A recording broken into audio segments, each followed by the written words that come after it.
Hello, Tim from Fair Play Now on the 7th of June 2023, and that was given to me by a very nice lady at the conference at the weekend, and I think we'll have that as the theme of the day because very, very true, isn't it? And one thing that struck me over the last few years is why is it that you can have one opinion and you can be totally accepted by society, that opinion's perfectly valid and you're good to go basically, but if you have the opposing opinion or even a dissenting opinion, even though you might be very well researched and have a perfectly valid and strong position, you are shut down, you're cancelled, you're told that you're some kind of theorist, you know what I'm talking about there, and your credibility is just completely destroyed. And it's often the case that if you've got someone, a so-called expert, who has got the right opinion, that they've got that opinion because they are, it pays very well and amply for them to have that opinion. And if they've got the dissenting opinion, again, very often they've got, not only have they got nothing to gain from it, but a lot of the time a heck of a lot to lose, and many people have lost out big time.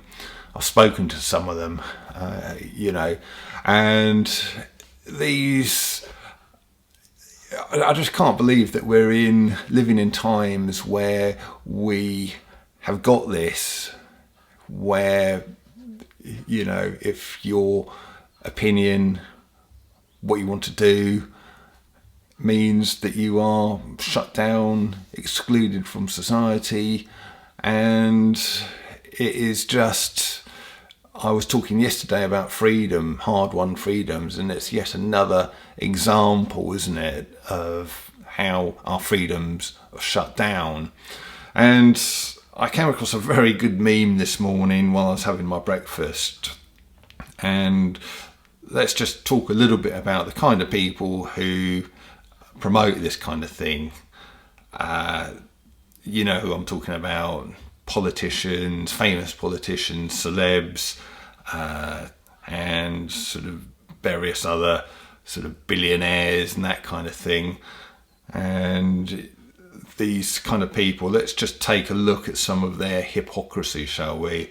So it's I'll see if I can overlay this as I read it out. Those who say you don't need a gun to protect yourself have armed guards. Those who tell you to reduce your carbon footprint own private jets. Those who are warning you about rising sea levels bought beach homes. And those who told you to stay home to stop the spread of the lurgy went to dinner parties and had lots of parties basically. So really, do we need to keep on letting these hypocrites rule society? Have these hypocrites telling us what we can and can't say?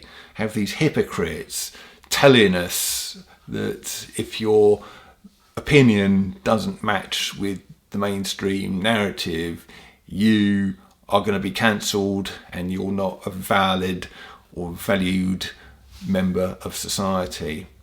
I'd flip it around and say that quite honestly, they're not valid members of society. Not if they're going to be hypocrites, and not if they're going to erode our freedoms.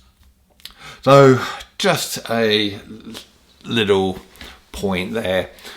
Now, in a couple of hours' time, I'm going to be putting up my latest mini interview from the conference the other day. Well, I say mini, it's the longest one I did actually over the weekend, 20 plus minutes.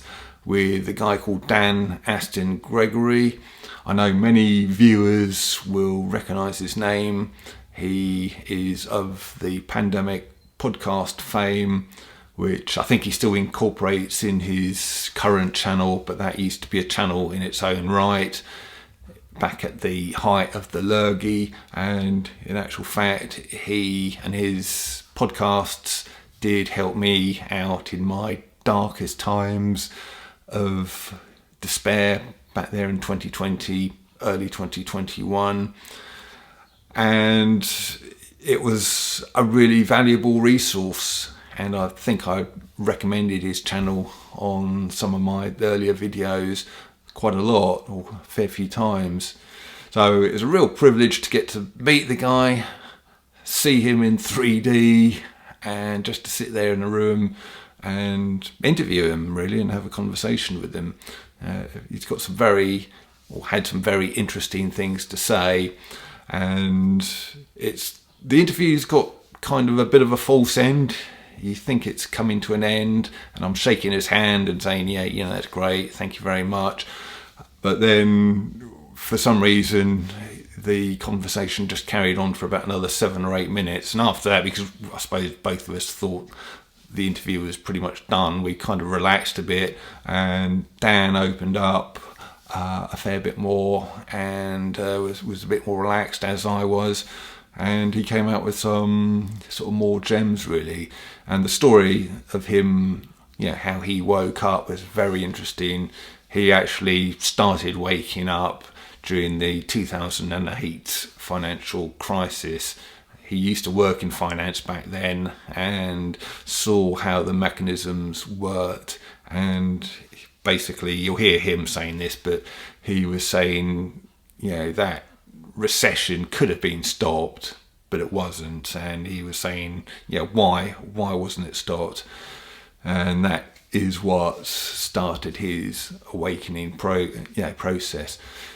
So these people, these powers that shouldn't be, don't really do themselves any favours, do they? Because with all of these highly questionable things that they do, they just wake people up. And a lot of people were woken up at that stage. A lot of people were woken up before that, roughly 7 years before that, if you know what I mean.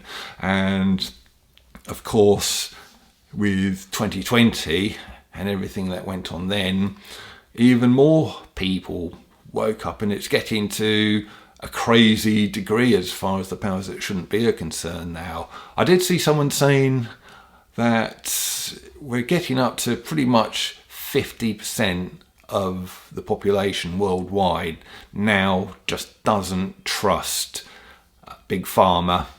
And that's a huge, it's 50%, half the population, world population. So it's obviously a huge amount of people who just don't trust them anymore. And I'm one of them. And if you're watching this, chances are you are too. So that was really, getting back to Dan Aston Gregory, we had a very candid conversation, and his awakening journey was very interesting to see. So I can really recommend you watch the interview. I'll leave a link to it in the description box below here. After it comes live anyway. You might see it before I get a moment to do that, but I'll get the link on here so you can check that out. And that was really good. One thing I would say is both Dan and I came out with the phrase "the dam is bursting" in that interview, which, considering the events of yesterday, that interview was done on Friday, but considering the events of yesterday, probably not the most fortunate choice of phrase, and obviously we probably, neither of us would have used that phrase if we were doing the interview now, so just be aware of that.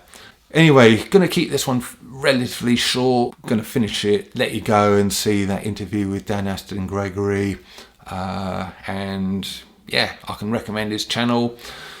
let you go and do that, and I'll be back tomorrow. Tim from Fair Play Now. Thanks for watching.